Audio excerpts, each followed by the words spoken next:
ഭഗവതേ വാസുദേവായ. ഓം നമോ ഭഗവതേ വാസുദേവായ.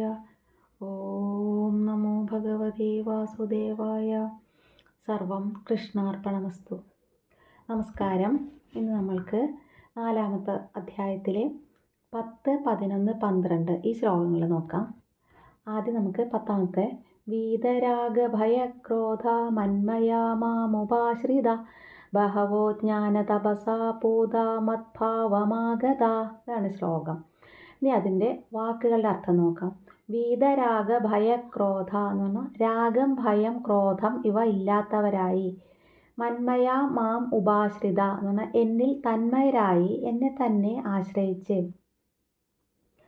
ജ്ഞാനതപസ പൂത ബഹവ ജ്ഞാനമാകുന്ന തപസ്സുകൊണ്ട് പരിശുദ്ധരായി അനേകം പേർ. മദ്ഭാവം ആഗത എൻ്റെ ഭാവത്തെ പ്രാപിച്ചിട്ടുണ്ട്, അതായത് ആത്മസാക്ഷാത്കാരത്തെ പ്രാപിച്ചിട്ടുണ്ട്. ഇനി അതിൻ്റെ വ്യാഖ്യാനം നമുക്ക് നോക്കാം. രാഗം, ഭയം, ക്രോധം എന്നിവ ഇല്ലാത്തവരും എന്നിൽ തന്നെ, ഭഗവാൻ പറയുന്നതാണ് കേട്ടോ അത് അർജുനൻ്റെ അടുത്ത്. രാഗം, ഭയം, ക്രോധം ഇവ ഒന്നുമില്ലാത്തവരും എന്നിൽ ലീനമായിട്ടുള്ള ചിത്തത്തോടെ എന്നെ തന്നെ ആശ്രയിച്ച് അനേകം ആൾക്കാരെ ജ്ഞാനതപസ്സിനാൽ ആത്മസാക്ഷാത്കാരത്തെ പ്രാപിച്ചിട്ടുണ്ട്. അതായത് രാഗം, ഭയം, ക്രോധം ഇവ ഒന്നുമില്ലാതെ ഭഗവാനിൽ തന്നെ ഉറപ്പിച്ച മനസ്സോടെ ഭഗവാനെ തന്നെ ആശ്രയിച്ച് ജ്ഞാനതപസ് ചെയ്തിട്ട് ഒരുപാട് പേരെ ആത്മസാക്ഷാത്കാരം നേടിയിട്ടുണ്ട് എന്നാണ് ഭഗവാൻ പറയുന്നത്. അറിവിനായിട്ടുള്ള അർപ്പണവും അറിവുമായിട്ടുള്ള സൗഹൃദവും നമ്മൾ ഇതിനായിട്ട് ശീലിക്കേണ്ടി വരും. അർപ്പണബോധത്തോടെ അറിവിനെ നേടാൻ ശ്രമിക്കണം. പിന്നെ അറിവുമായിട്ടുള്ള ഒരു സ്നേഹം അല്ലെങ്കിൽ ഒരു സൗഹൃദം, അതിനോടുള്ള ഒരു ഇഷ്ടം, അതൊക്കെ നമ്മൾ ശീലിക്കേണ്ടി വരും. എന്തറിവാണെങ്കിലും സ്വായത്തമാക്കാനുള്ള ഒരു ആഗ്രഹം നമ്മളിൽ ഉണ്ടാവേണ്ടി വരും. അതിനുവേണ്ടി അർപ്പണബോധത്തോടെ നമ്മൾ ശ്രമിക്കുകയും വേണം. അറിവിനെ അവനവനിൽ നിന്ന് തന്നെ മറയ്ക്കുന്ന, നമ്മളിൽ നിന്ന് തന്നെ അറിവിനെ മറയ്ക്കുന്ന ആർത്തി, പേടി, ദേഷ്യം എന്നിവ ഒക്കെ നമ്മളിൽ നിന്ന് ഒഴിവാക്കാൻ നമ്മൾ ശ്രമിക്കേണ്ടി വരും. പ്രവൃത്തിയിലും നിവൃത്തിയിലും നമ്മളെപ്പോഴും ആത്മാവിനെ ഭാവന ചെയ്തും അതിനെ തന്നെ ആശ്രയിച്ചും നിൽക്കാൻ വേണ്ടിയിട്ട് പരിശ്രമിക്കണം. അപ്പോൾ ഈ പേടി, ആർത്തി, ദേഷ്യം ഇവയൊക്കെ അറിവിനെ നമ്മളിൽ നിന്ന് മറയ്ക്കുന്ന ഘടകങ്ങളാണ്. അപ്പോൾ അതൊക്കെ ഒഴിവാക്കിയിട്ട് ആത്മാവിനെ തന്നെ ആശ്രയിക്കണം. എന്നിട്ട് അതിൽ തന്നെ നിൽക്കാൻ, ആത്മാവിനെ ഭാവന ചെയ്തുകൊണ്ട് അതിൽ തന്നെ നിൽക്കാൻ നമ്മൾ പരിശ്രമിക്കണം. അത്തരം ജ്ഞാനനിഷ്ഠനായിട്ടുള്ള ആൾക്കാർക്ക് അധികം വൈകാതെ ഈശ്വര സാക്ഷാത്കാരം സാധിക്കും. അങ്ങനെയുള്ള ഒരാൾക്ക് ശരീരം കേന്ദ്രമായി നിൽക്കുന്ന ബോധത്തിന് പകരം ശുദ്ധബോധത്തെ പ്രാപിക്കാൻ കഴിയുന്നു എന്നാണ് മനസ്സിലാക്കേണ്ടത്. നമ്മളുടെയൊക്കെ ബോധം എങ്ങനെയാണ്? ശരീരമാണ് നമ്മളെ സെൻട്രൽ. ശരീരം കേന്ദ്രീകൃതമായിട്ടുള്ള ഒരു ബോധതലാണ് നമ്മളിലൊക്കെ പ്രവർത്തിക്കുന്നത്. അപ്പോൾ ഈ ആത്മസാക്ഷാത്കാരം ഒക്കെ കിട്ടിയ ഒരാൾക്ക് ഈ ശരീരം, ബോഡി സെൻറ്റേഡ് അല്ലാതെയുള്ള ശുദ്ധബോധത്തെ പ്രാപിക്കാൻ കഴിയുന്നു. അതിന് ആദ്യമായിട്ട് വേണ്ടത് ഈ നേരത്തെ പറഞ്ഞിട്ടുള്ള ജ്ഞാനശത്രുക്കളുണ്ടല്ലോ, ആർത്തി, പേടി, ദേഷ്യം ഇവയെ കൊല്ലുകയാണ് നമ്മൾ ചെയ്യേണ്ടത്. അവ അവനവൻ്റെ തന്നെ ബന്ധുക്കളോ സുഖങ്ങളോ ഒക്കെ കാണപ്പെടുന്നുവല്ലോ എന്ന ചിന്ത ഇതിലേക്കുള്ള ഒരു മാർഗതടസ്സം തന്നെയാണ്. അത് അർജുനൻ ഇപ്പോൾ പറയണില്ലേ, യുദ്ധത്തിലേക്ക് അവരൊക്കെ ബന്ധുക്കളാണ്, അവരെ എങ്ങനെ കൊല്ലുക. അത് ഉദ്ദേശിക്കുന്നത് നമ്മളിലുള്ള ഈ ദുർവാസനകളെ നമ്മൾ നശിപ്പിക്കണം, കൊല്ലണം. എന്നാലാണ് ആത്മസാക്ഷാത്കാരത്തിലേക്കുള്ള വഴി നമുക്ക് തുറന്നു കിട്ടൂ എന്നാണ് ഇതിൻ്റെ താത്വിക തലത്തിലുള്ള അർത്ഥം.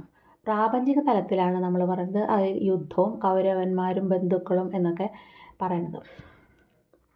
അടുത്ത ശ്ലോകം 11. യേ യഥാ മാം പ്രപദ്യന്തേ താം തഥൈവ ഭജാമ്യഹം മമ വർത്തമാനുവർത്തന്തേ മനുഷ്യ പാർത്ഥ സർവശ.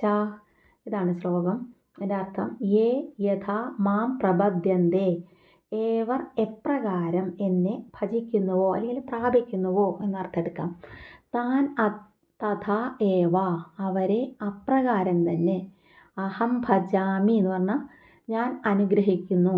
പാർത്ഥ അല്ലയോ അർജുന. മനുഷ്യ സർവശ മനുഷ്യർ എല്ലാവിധത്തിലും. മമ വർത്തമ എന്ന് പറഞ്ഞാൽ എൻ്റെ മാർഗത്തെ തന്നെ. അനുവർത്തന്തേ അനുസരിക്കുന്നു. അപ്പം അതിൻ്റെ വ്യാഖ്യാനം നോക്കാം. ഏതൊക്കെ ആൾക്കാരെ എപ്രകാരം എന്നെ ഭജിക്കുന്നുവോ അവരെ അപ്രകാരം തന്നെ അതിനനുസരണമായിട്ട് തന്നെ ഞാൻ അനുഗ്രഹിക്കുന്നു. അല്ലയോ അർജുന, മനുഷ്യർ എല്ലാവിധത്തിലും എൻ്റെ മാർഗത്തെ തന്നെ അനുസരിക്കുന്നു. എൻ്റെ ഇച്ഛാനുരൂപമായിട്ട് കർമ്മത്തിനനുസരിച്ച് ഫലമെന്ന നിയതമാർഗത്തെ തന്നെ അനുസരിക്കുന്നു. അപ്പോൾ ഭഗവാൻ പറയാണ്, അർജുന, എല്ലാവരും ഓരോരുത്തരും എപ്രകാരം എന്നെ ഭജിക്കുന്നുവോ അവരെയൊക്കെ ഞാൻ അപ്രകാരം തന്നെ അവരുടെ ഭജിക്കുന്ന രീതിക്ക് അനുസരണമായിട്ട് തന്നെ അനുഗ്രഹിക്കുന്നു. മനുഷ്യർ എല്ലാവിധത്തിലും എൻ്റെ മാർഗത്തെ അനുസരിക്കുന്നു എന്നാണ് ഭഗവാൻ പറയുന്നത്. ഇനിയിപ്പോൾ അത് ഒന്നും കൂടി വിശദമായിട്ട് നമ്മൾ ചിന്തിക്കുകയാണെങ്കിൽ നമുക്ക് നോക്കാം. ഇതിപ്പോൾ ഒരു ചെറിയൊരർത്ഥമാണ്, കുറച്ചും കൂടി ഒന്ന് ഇതായിട്ട് പറയാം നമുക്ക്. അപ്പോൾ നേരത്തെ പറഞ്ഞ പോലെ തന്നെ ഓരോ ആൾക്കാരും ഭഗവാനെ ഭജിക്കുന്നുണ്ടല്ലോ, അത് അപ്രകാരം തന്നെ ഭഗവാൻ അവരെ അനുഗ്രഹിക്കുന്നു, അതൊക്കെ പറഞ്ഞല്ലോ. അപ്പോൾ ഈ സത്യത്തെ തുടക്കത്തിൽ എങ്ങനെ സമീപിച്ചാലും കുഴപ്പമില്ല. ഈശ്വരൻ ഇല്ല എന്ന് കരുതുന്ന ആളും തൻ്റെ ഉള്ളിൽ ആ ഒരു നിലപാടിന് ആസ്പദമായിട്ടുള്ളൊരു ദർശനം, അതായത് ഒരു ചിന്ത രൂപപ്പെടുത്തിയിട്ടുണ്ട്. ഇപ്പോൾ ഇത് ഈ ഈശ്വരനെ കുറിച്ചിട്ട് ഈശ്വരനെ ഇല്ല എന്ന് പറയുന്ന ഒരാളാണെങ്കിൽ തന്നെ, അതാണ് ഭഗവാൻ പറയുന്നത്, മനുഷ്യരെല്ലാവരും എന്നെ പിന്തുടരുന്നു എന്ന് പറയുന്നത്. ഇപ്പോൾ എല്ലാവരും ഇതിനെ നമുക്ക് പല അർത്ഥത്തിൽ കാണാം. ഈശ്വരൻ ഇല്ല എന്ന് പറയുന്ന ഒരു നിരീശ്വരവാദി ആയിക്കോട്ടെ, അയാളുടെ ഉള്ളിൽ അങ്ങനെ ഒരു ദർശനത്തെ അയാൾ രൂപപ്പെടുത്തിയിട്ടുണ്ട്. ഈശ്വര നിലവിലുള്ള ഇപ്പോൾ ഇവിടെ നിലവിലുള്ള ഈശ്വര സങ്കല്പത്തേക്കാൾ കുറച്ചുകൂടി ഒരു മെച്ചപ്പെട്ട ഒന്നിനെ അദ്ദേഹം അന്വേഷിക്കുകയാണെന്ന് വരെ നമുക്ക് കരുതാൻ പറ്റും. എന്താ വെച്ചാൽ ഇപ്പോൾ ഉള്ളതൊന്നും അയാൾക്ക് തൃപ്തി കൊടുക്കുന്നില്ല എന്നയാൾക്കൊരു തോന്നൽ. അപ്പോൾ അയാൾ അതിലും ഉയർന്ന ലെവലിലുള്ള ഒരു ഈശ്വര സങ്കല്പത്തെ അന്വേഷിക്കുന്നത് കൊണ്ടായിരിക്കാം ഇപ്പോൾ നിരീശ്വരവാദം പറയുന്നത് എന്ന് വേണമെങ്കിൽ നമുക്ക് വിചാരിക്കാം. അപ്പോൾ പവർഫുള്ളായിട്ട് കൂടുതൽ മെച്ചപ്പെട്ടുള്ള ഒന്നിനെ അദ്ദേഹം അന്വേഷിച്ചു കൊണ്ടിരിക്കുകയാണ്. ഏത് തരം വിശ്വാസത്തിനും അതിനനുസരിച്ചിട്ടുള്ള ഒരു പരിണതി ഉണ്ടാവും. ഏത് തരം വിശ്വാസമായാലും പ്രാപഞ്ചികനായ തന്നേക്കാൾ നിത്യവും സത്യവുമായിട്ടുള്ള ഒന്നുണ്ട് എന്ന തിരിച്ചറിവിൽ നമ്മൾ എത്തുന്നതോടെ അറിഞ്ഞോ അറിയാതെയോ ഈശ്വരാരാധന തുടങ്ങിക്കഴിഞ്ഞു. നമ്മളൊക്കെ പ്രാപഞ്ചികന്മാരാണ്. നമ്മളെക്കാട്ടിലും ഉയർന്ന ഒരു നിത്യമായിട്ടുള്ളതും സത്യമായിട്ടുള്ള ഒരു ചൈതന്യം ഉണ്ട് എന്നുള്ളൊരു തിരിച്ചറിവിലേക്ക് നമ്മൾ എത്തിക്കഴിഞ്ഞാൽ തന്നെ ഓട്ടോമാറ്റിക്കലി നമ്മൾ ഈശ്വരാരാധന തുടങ്ങിക്കഴിഞ്ഞു എന്നാണ് അതിൻ്റെ അർത്ഥം. കണ്ടും കേട്ടും മുതിർന്നവരിൽ നിന്ന് പകർന്ന് കിട്ടിയിട്ടൊക്കെ ശീലിച്ചിട്ടുള്ള രീതികളിൽ നമ്മളിത് തുടരുകയും ചെയ്യുന്നു.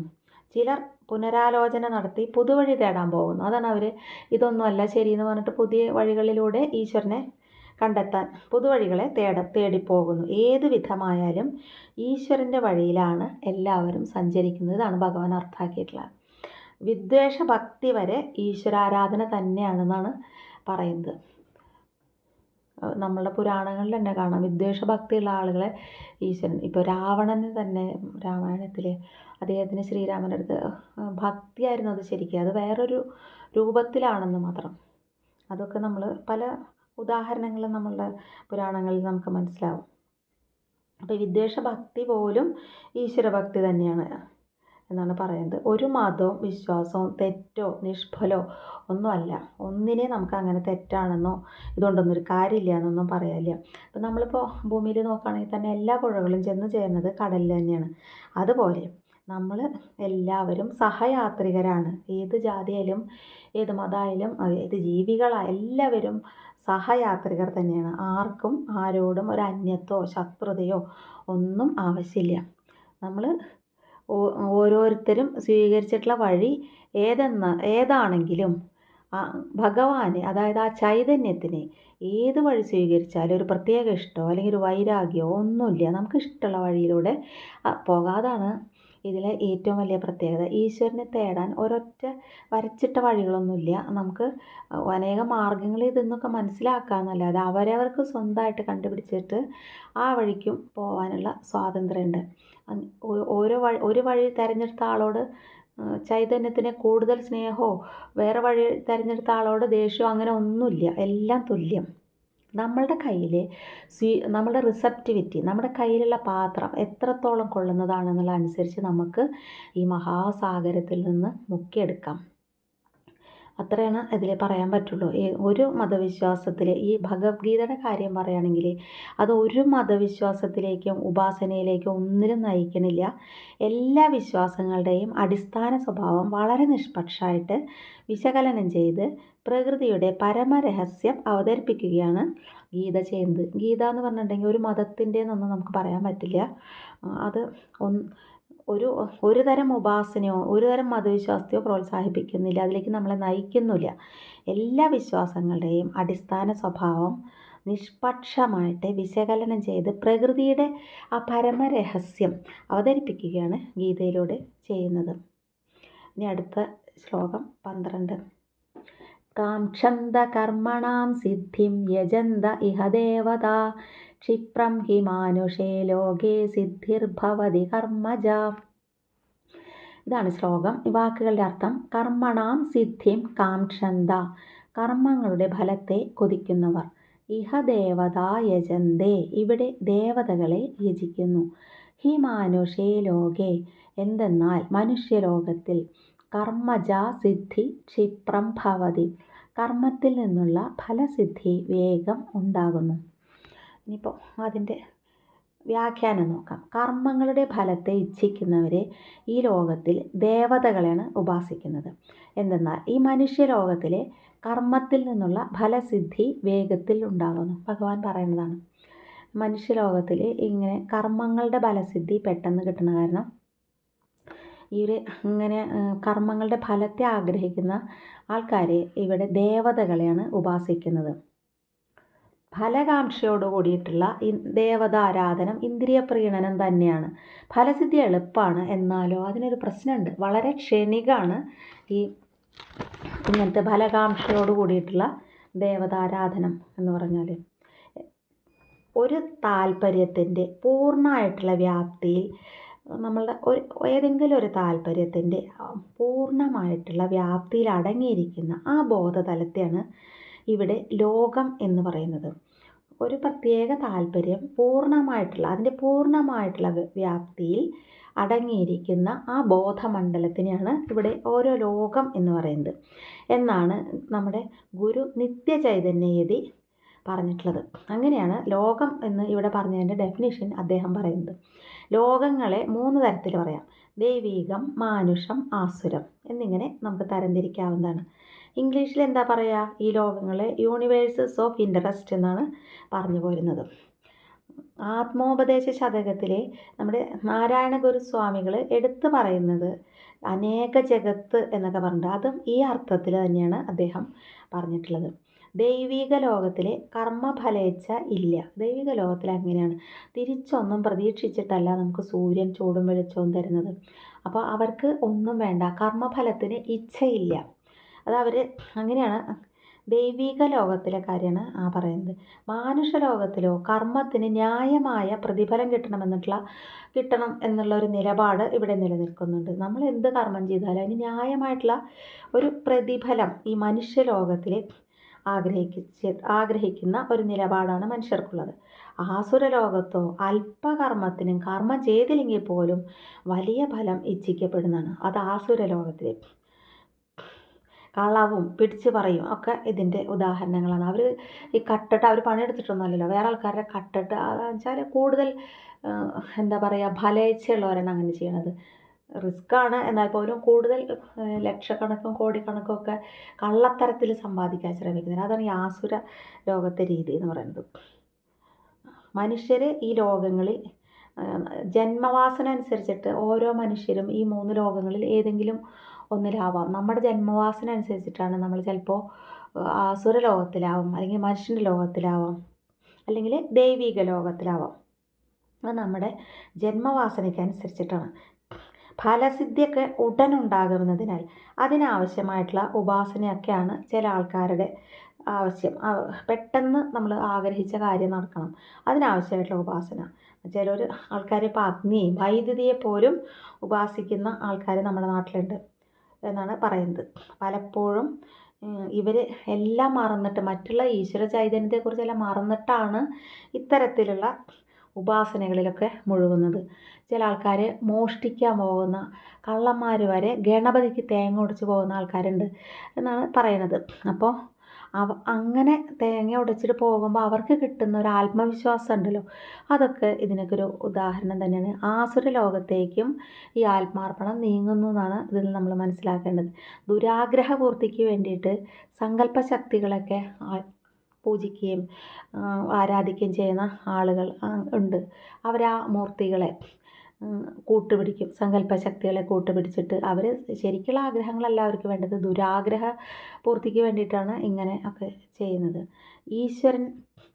ഈശ്വരന് എല്ലാവരെയും നേർവഴിക്ക് നയിച്ചുകൂടെ, എന്തിനാ ഇങ്ങനെ പലതരം എന്നൊക്കെ നമുക്ക് ഒരു സംശയം തോന്നാം. പക്ഷേ ഇരുളില്ലാതെ വെളിച്ചം ഉണ്ടാവില്ല. അതുപോലെ തന്നെയാണിത്. തിന്മയില്ലാതെ നന്മയ്ക്ക് നിലനിൽപ്പുണ്ടാവില്ല എന്നാണ്. അതിൽ കമ്പാരിസൺ ഇല്ലല്ലോ. തിന്മയുണ്ടെങ്കിൽ മാത്രമേ നന്മയുള്ളൂ. ഇപ്പോൾ നമുക്ക് ഇരുളെന്താണെന്ന് അറിയുന്നത് കൊണ്ടാണല്ലോ വെളിച്ചം എന്താണെന്ന് നമുക്ക് മനസ്സിലാവണം. ഇരുളില്ലെങ്കിൽ നമുക്ക് വെളിച്ചവും ഇല്ല. അതേപോലെ തിന്മയില്ലെങ്കിൽ നന്മയില്ല. അതാണ് നമ്മൾ മനസ്സിലാക്കേണ്ടത്. ഇനി ഇങ്ങനെ തിന്മയിലേക്ക് പോകുന്ന ആൾക്കാർക്ക് ഏത് സാഹചര്യത്തിലും നന്മയിലേക്ക് തിരിച്ചു വരാനുള്ള എല്ലാ സാധ്യതകളും ഇവിടെ ഉണ്ട്. അപ്പോൾ ഇതിൻ്റെയൊക്കെ സൂത്രധാരൻ പരമപുരുഷൻ മാത്രമാണെന്നും കൂടി നമ്മൾ, ഇത് പരമപുരുഷൻ അറിയാതെ ഒന്നും നടക്കില്ല. അത് എല്ലാവരും നല്ലവരായി കഴിഞ്ഞാൽ ഈ ലോകത്തിന് നിലനിൽപ്പുണ്ടാവില്ല, നന്മ ഇല്ല എന്ന് തന്നെ പറയാം. അതേപോലെ ഇപ്പോൾ നമ്മൾ എല്ലാവരും ഒരേ പൈസക്കാരാണെങ്കിൽ പല പല ജോലികൾ ചെയ്യാനുള്ള ആൾക്കാർ ലോകത്തുണ്ടാവില്ല. ഈ പല ലെവലിലുള്ള ആൾക്കാർ, അതിപ്പോൾ ജന്മവാസന അനുസരിച്ച് പല തരത്തിലെ ആൾക്കാരുണ്ടാവുകയാണ്. പിന്നെ അവരേത് ഏത് നിലയിൽ നിന്ന് പോലും തിരിച്ച് നന്മയിലേക്ക് വരാൻ അവർക്ക് അവസരങ്ങളും ഉണ്ട് എന്നാണ് പറയുന്നത്. അപ്പോൾ എല്ലാവർക്കും മനസ്സിലാകാൻ വിചാരിക്കണം. ഇത്ര മതി. ഇനി അടുത്ത ദിവസം നോക്കാം. നന്ദി.